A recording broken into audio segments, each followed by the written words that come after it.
Hello, welcome to ഇല്ല. ഇത് ഞങ്ങൾ എല്ലാവരും കൂടെ ആനയടി കുത്തിലേക്ക് പോവാണ് കേട്ടോ.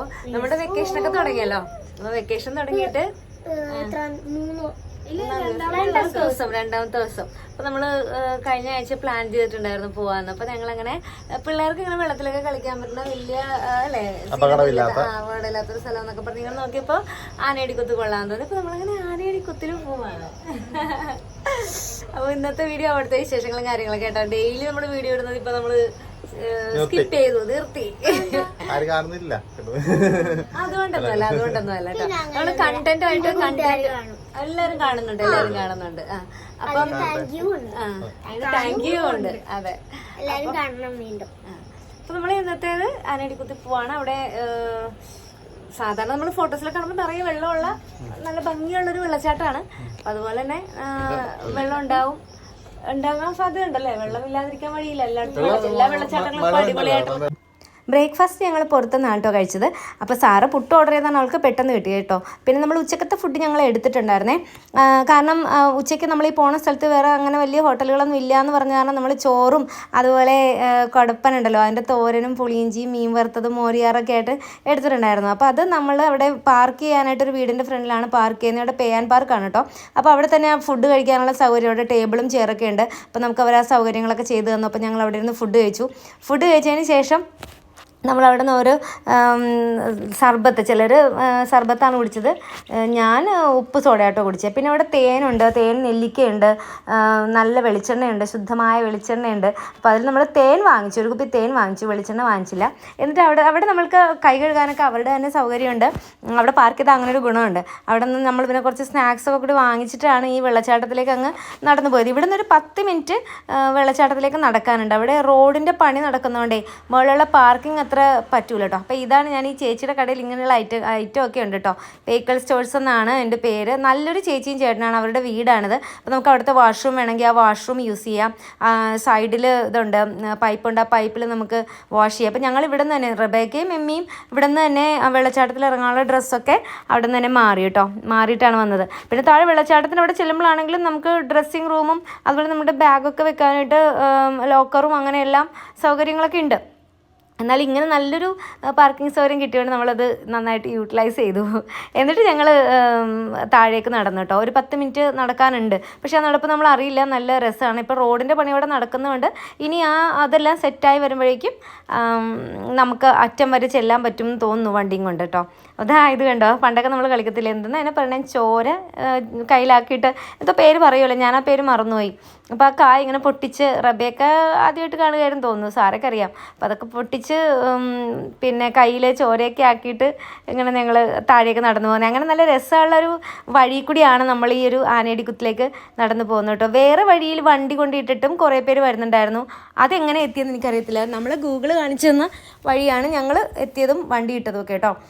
അപ്പം ഇങ്ങോട്ട് കയറാനൊക്കെ ഇച്ചിരി പാടായിരുന്നു. എന്നെ സംബന്ധിച്ച് എനിക്ക് കാലിന് ഈ ഒരു ക്ലോട്ട് വന്നതിന് ശേഷമുള്ള ആ ഒരു ബുദ്ധിമുട്ടുള്ളതുകൊണ്ട് ഞാൻ സ്റ്റോക്കിങ്സൊക്കെ ഇട്ടിട്ടാണ് നടന്നത്. എന്നാലും ഇച്ചിരി പാടായിരുന്നു കേട്ടോ അവിടെ നിന്ന് കയറാനൊക്കെ. മറ്റുള്ളവർക്ക് എളുപ്പമായിരിക്കും, ഞാൻ ഇച്ചിരി ബുദ്ധിമുട്ടിയായിരുന്നു കേട്ടോ ഈ സ്റ്റെപ്പ് കയറി വരാനും. നമ്മുടെ പിള്ളേരൊക്കെ നേരത്തെ കയറിപ്പോയി കേട്ടോ. ഞാനും ഡോപ്പിയുമാണ് ഇങ്ങനെ, എൻ്റെ കാരണം കൊണ്ടാണ് ഡോപ്പി ഇങ്ങനെ സാധാരണ കയറുന്നത്. നല്ല രസമാണ്, പിള്ളേർ ഓടി കയറിപ്പോയി. ഇങ്ങോട്ടെടുക്ക്. ഈ താഴത്തുനിന്ന് കയറി വന്നു. ഇത് എൻജോയ് ചെയ്യാനുള്ള ആരോഗ്യമുള്ളവർക്ക് നല്ല സൂപ്പറായിട്ട്. എൻ്റെ കാലിങ്ങനെ ആയതുകൊണ്ടാണ് ഞാൻ ഈ കഷ്ടപ്പെടുന്നത്. ആ സംഭവം നല്ല കിടില കേട്ടോ. ഞങ്ങൾ വെള്ളച്ചാട്ടത്തിലേക്ക് പോകണേ ഉള്ളൂ.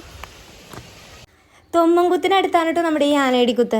അപ്പോൾ തൊമ്മൻകുത്തെന്ന് നമ്മൾ പണ്ട് തുടങ്ങി ചെറുപ്പം മുതലേ ഞാൻ കേട്ടിട്ടുള്ളൊരു സ്ഥലമാണ് തൊമ്മൻകുത്ത്. ആനയടിക്കുത്തെന്ന് കേട്ട് തുടങ്ങിയിട്ട് കുറച്ച് നാളെ ആയിട്ടുള്ളൂ. അതിൻ്റെ ഫോട്ടോസൊക്കെ ഇങ്ങനെ ഫേസ്ബുക്കിൽ പലരും ഷെയർ ചെയ്യുന്നത് കാണുമ്പോഴേ ഇവിടെ പോകണമെന്ന് ഒരുപാട് ആഗ്രഹിച്ചിരുന്നു. കാരണം അത്രയ്ക്ക് ഭംഗിയാണ് ആ ഒരു വെള്ളച്ചാട്ടം. കൊച്ചു പിള്ളേർക്ക് പോലും അവിടെ ഇങ്ങനെ ഇറങ്ങി നിന്ന് കുളിക്കാൻ പറ്റുന്ന അത്രയ്ക്ക് സേഫ് ആയിട്ടുള്ള, ശരിക്കും ഒരു കുളം പോലെയാണ്. കുളത്തിലേക്ക് ഇങ്ങനെ ഒരു വെള്ളച്ചാട്ടം ഉണ്ടായാലും എങ്ങനെ ഉണ്ടാവും അതുപോലത്തെ ഒരു ഭംഗി കേട്ടോ. ഇങ്ങനെ നമ്മളിങ്ങനെ കയറി കുറേയേറെ മുകളിലെത്തി. അവിടെ ലോക്കറുണ്ട്, ഞാൻ പറഞ്ഞില്ലേ. അപ്പോൾ ഞങ്ങൾ ഡ്രസ്സിങ് റൂമുണ്ട്, അവിടെ നിന്ന് ഡ്രസ്സ് മാറിയിട്ട് വന്നിട്ട് ഇവിടെ ഈ ലോക്കറിൽ നമ്മുടെ ബാഗും കാര്യങ്ങളൊക്കെ വെച്ചിട്ടാണ് താഴേക്ക് ഇറങ്ങിപ്പോയത് കേട്ടോ. നമ്മൾ ഇവിടെ നിന്ന് ഇങ്ങനെ താഴേക്ക് ഇറങ്ങിയതാ കാണുന്നതാണ് വെള്ളച്ചാട്ടത്തിൻ്റെ. ഞാനിങ്ങനെ സൈഡിലൂടെ ഇങ്ങനെ എടുത്താണ്. ഇവിടെ നിന്ന് അവിടെയൊക്കെ ഇങ്ങനെ ഇറങ്ങാനായിട്ടും കളിക്കാനായിട്ടൊക്കെ നല്ല രസം കേട്ടോ. പിന്നെ ഒരു കാര്യം എന്താണെന്ന് വെച്ചാൽ നമ്മളുടെ ഫോണിൽ ചാർജ് കുറവായത് കാരണം കുറച്ച് കാര്യം മാത്രം നമുക്ക് ഷൂട്ട് ചെയ്തിട്ട് പിന്നെ ഫോൺ അങ്ങ് ഓഫായി പോയി. നോക്കി എന്ത് രസമാണെന്ന്. കുട്ടികൾക്കും പിള്ളേരുടെ ഒരു നെഞ്ചപ്പൊക്കെ ഉള്ളൂ വെള്ളം, അത്രേ ഉള്ളൂ കേട്ടോ. നല്ല ഭംഗിയുള്ള സ്ഥലമാണ്. പിന്നെ ഞങ്ങൾ ചെന്ന സമയത്താണെങ്കിൽ വലിയ തിരക്കൊന്നും ഉണ്ടായിരുന്നില്ല. അതിനുശേഷം ഒത്തിരി പേരവിടെ വന്നിട്ടോ. ഞങ്ങളപ്പോഴേക്കും ആ തിരക്കൊക്കെ വലിയ തിരക്ക് വന്ന സമയത്ത് തന്നെ ഞങ്ങൾ വെള്ളച്ചാട്ടത്തിൽ നല്ല ശരിക്കും കുളിച്ച് ആസ്വദിച്ചൊക്കെ കഴിഞ്ഞ് നല്ല തണുപ്പുണ്ടായിരുന്നു വെള്ളത്തിന്. അതുപോലെ നമ്മൾ ഈ വെള്ളത്തിൽ നിൽക്കുമ്പോഴുണ്ടല്ലോ കുറേ മീനുകൾ വന്ന് നമ്മുടെ കാലിലിങ്ങനെ കൊത്തു കേട്ടോ. ഫ്രീ ആയിട്ട് നമുക്ക് മറ്റേന്താ പറഞ്ഞാൽ ഫിഷ് സ്പായോ അങ്ങനെയില്ലേ, ഫിഷ് സ്പാ എന്ന് ഞാൻ കേട്ടിട്ടുണ്ട്. അപ്പോൾ അതൊക്കെ നമുക്ക് ഇവിടെ നല്ല ഫ്രീ ആയിട്ട് കിട്ടും. അത്രയും മീനുകളാണ് നമ്മുടെ കാലിൽ വന്നിങ്ങനെ കൊത്തുന്നത്. നമുക്കൊരു ഒരു നല്ല രസമാണ്, നല്ല സുഖമാണ്. പിന്നെ ആ വെള്ളത്തിൻ്റെ അടുത്തേക്ക് നമുക്ക് പോയി അവിടെ നിൽക്കാം. അത് ശരിക്കും നമ്മുടെ തലയിലേക്ക് ഇങ്ങനെ വെള്ളവും ഷവറിലെ പോലെ ഇങ്ങനെ വെള്ളച്ചാട്ടത്തിൻ്റെ ഇങ്ങനെ വീഴും കേട്ടോ. ഭയങ്കര സേഫാണ് പിള്ളേർക്കൊക്കെ. അവിടെ ചെന്നപ്പോൾ നമ്മുടെ റബേക്ക കുട്ടിക്ക് നീന്തൽ പഠിക്കണമെന്ന് ഭയങ്കര ആഗ്രഹമായിരുന്നു. അവൾ സ്വയം കൈകാലിട്ട് അടിച്ചത് ഒരുവിധം പഠിച്ചു എന്നുള്ളതാണ്. എനിക്ക് അവിടുത്തെ മൊത്തത്തിലൊന്നും ഷൂട്ട് ചെയ്യാൻ പറ്റിയില്ല. കണ്ടോ, ഡോപ്പിയെ കാണിക്കാൻ ശ്രമിക്കുന്നത് മീനിനെയാണ്. ഡോപ്പിയുടെ കാലിൽ വന്ന് ഇങ്ങനെ അത് ഇങ്ങനെ കൊത്തിക്കൊണ്ടിരിക്കുകയാണ്. നമ്മൾ നടുക്കിലേക്ക് ചെല്ലുമല്ലോ, വെള്ളത്തിൻ്റെ ആ നടുഭാഗത്തേക്കൊക്കെ ചെല്ലുമ്പോഴേക്കും ഇഷ്ടം പോലെ മീനുകൾ വന്ന് കൊത്തു കേട്ടോ, ഇഷ്ടം പോലെ. ഡോപ്പിയുടെ കാലിൽ ശരിക്കും പറഞ്ഞാൽ ആ മീൻ കൊത്തി പിറ്റേ ദിവസം ആയപ്പോഴത്തേക്കും ഡോപ്പി പറയുന്നുണ്ടായിരുന്നു എനിക്കവിടെ ചൊറിയുന്ന പോലെ തോന്നുന്നു പറയുന്നുണ്ടായിരുന്നേ.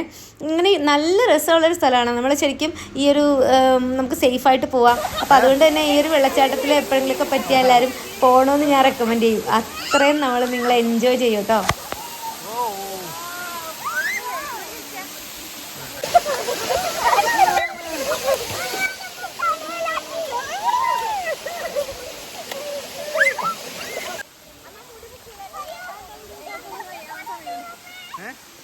അങ്ങോട്ടോ ഇതേ കിടക്കണേ.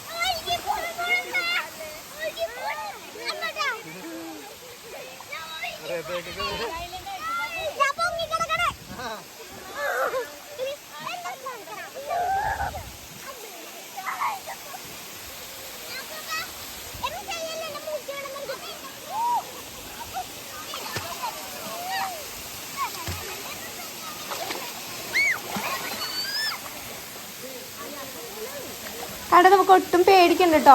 ഈ ഒരു വെള്ളച്ചാട്ടത്തിന് വലിയ ആഴമൊന്നും ഇല്ലാത്തതുകൊണ്ടേ നല്ല രസമാണ്. നമുക്ക് ആ വെള്ളം ഒഴുകി വീണ് അടുത്ത് വരെ പോയാൽ പോലും പിള്ളേർക്ക് അവർ മുങ്ങിപ്പോകത്തില്ല, അത്രയേ ഉള്ളൂ. പിന്നെ നമ്മുടെ റബേക്ക മോൾ ഇങ്ങനെ വെള്ളത്തിൽ നീന്താൻ ഞാൻ പറഞ്ഞില്ലേ, നീന്തലൊക്കെ പഠിക്കാനൊക്കെ ഒരു ശ്രമം നടത്തിയെങ്കിലും എമ്മിക്കുട്ടിക്ക് പേടിയായിരുന്നു കേട്ടോ. സാറയും അത്ര ഇങ്ങനെ നീന്തൽ പഠിക്കണമെന്നൊന്നും ആഗ്രഹമില്ല. പിന്നെ ഇവിടെ നീന്തൽ പഠിക്കാൻ മാത്രം ആഴമില്ല, അത് വേറെ കാര്യം. എന്തായാലും പിള്ളേർക്ക് പറ്റും കേട്ടോ, ശ്രമിച്ചാൽ അവർക്ക് പറ്റും. ഇങ്ങനെ ഞാനാണെങ്കിൽ ഇങ്ങനെ വെള്ളച്ചാട്ടത്തിലോ അല്ലെങ്കിൽ അങ്ങനെയൊക്കെ പോയാൽ ഒരുപാട് ഞാനങ്ങനെ എൻജോയ് ചെയ്യാറില്ല. എനിക്കെന്തോ ഭയങ്കര ഒരു പേടിയൊക്കെയാണ്. ഒഴുക്കുള്ളതൊക്കെ കാണുമ്പോൾ എനിക്ക് വലിയ പേടിയാണ്. പക്ഷേ ഇവിടെ അങ്ങനെ ഒരു പേടിക്കാൻ വേണ്ട. താഴെ ഉണ്ടല്ലോ നമ്മുടെ ചരലുണ്ടല്ലോ, ചരൽ എന്ന് പറയുന്ന ആ ഒരു മണ്ണ്, അതാണ് ഇതിൻ്റെ താഴെ, ആ ഒരു പോണ്ടിൻ്റെ താഴെ അതാണ്. ഒട്ടും ചെളിയില്ല, അഴുക്കില്ല, ഒന്നുമില്ല. പക്ഷെ വെള്ളത്തിന് എന്തോ ഒരു കലങ്ങിയ പോലത്തെ ഒരു നിറമാണ്. പക്ഷേ എങ്കിലും ആ വെള്ളത്തിലൊട്ടും അഴുക്കില്ല കേട്ടോ. എന്തുകൊണ്ട് അങ്ങനെ ഒരു നിറമൊന്നും എനിക്ക് മനസ്സിലായില്ല. പക്ഷേ ഭയങ്കര ക്ലീൻ ആയിട്ടുള്ള നല്ല വെള്ളമാണ്. ചെറിയ കുട്ടികളായിട്ടൊക്കെ വരുന്നുണ്ടായിരുന്നു എല്ലാവരും. അങ്ങനെ ഞങ്ങൾ പിന്നെ അവിടെ ഞാൻ പറഞ്ഞില്ലേ ഫോൺ ഓഫായി പോയി. ടയേർഡായി എന്ന് വെച്ചാൽ ഇങ്ങനെ ടയേർഡല്ല, ഇങ്ങനെ നമ്മൾ ക്ഷീണിക്കുമല്ലോ വെള്ളത്തിലൊക്കെ കളിച്ച്. അങ്ങനെ പിന്നെ വണ്ടി കയറിയിട്ട് ഉറക്കം വരുമായിരുന്നു എല്ലാവർക്കും കേട്ടോ. ഞങ്ങളൊരു 4 മണിയായപ്പോഴത്തേക്കും തിരിച്ചു പോന്നു. തിരിച്ചിങ്ങോട്ട് പോകുന്നു. പിന്നെ ഇവിടെ എറണാകുളത്തൊക്കെ എത്തിയപ്പോഴേക്കും നമ്മൾ ഫുഡൊക്കെ കഴിച്ചിട്ടാണ് പിന്നെ പോയിരുന്നത്. അപ്പോൾ ഇവർക്ക് ലൈറ്റൊക്കെ കാണണമെന്നുള്ളൊരു ആഗ്രഹം ഉള്ളതുകൊണ്ട് നമ്മൾ NH വഴി പോവാതെ എറണാകുളത്ത് ടൗണിൽ കൂടി ഇങ്ങനെ പോകുന്നു. പക്ഷേ ഇവർ അത്രയും ലൈറ്റൊന്നും റോഡിൽ ഉണ്ടായിരുന്നില്ല. അപ്പം കൂടുതൽ ലൈറ്റൊക്കെ ഉള്ളപ്പം ക്രിസ്മസിൻ്റെ ലൈറ്റ്സൊക്കെ കാണാൻ ഇഷ്ടമാണല്ലോ. അപ്പോൾ അതുകൊണ്ട് നമുക്ക് വേറൊരു ദിവസം വരാമല്ലേ, ക്രിസ്മസിന് തൊട്ടടുത്ത ദിവസങ്ങളിൽ വരാമെന്നൊക്കെ പറഞ്ഞ് പ്ലാൻ ചെയ്തു കേട്ടോ. പക്ഷേ എന്നാലും നമ്മുടെ കൊച്ചിയിൽ ലൈറ്റ്സൊക്കെ കാണാനായിട്ട് എനിക്ക് തോന്നുന്നത് ശരിക്കുള്ള കൊച്ചിയിൽ പോകണം. അതായത് ഫോർട്ട് കൊച്ചി അല്ല അങ്ങനെയുള്ള നമ്മുടെ ഭാഗങ്ങളിലൊക്കെയാണ് കൂടുതൽ ലൈറ്റ്സ് ഒക്കെ ഉള്ളത്. ഇവിടെ കുറച്ച് ഷോപ്സിലൊക്കെ ഇങ്ങനെ ഉണ്ടെന്നല്ലാതെ വേറെ അത്ര ലൈറ്റൊന്നും ഉണ്ടായിരുന്നില്ല കേട്ടോ. അപ്പോൾ വിശേഷങ്ങളായിട്ട് അടുത്ത ദിവസം കാണാം. അതുവരേക്കും ബൈ.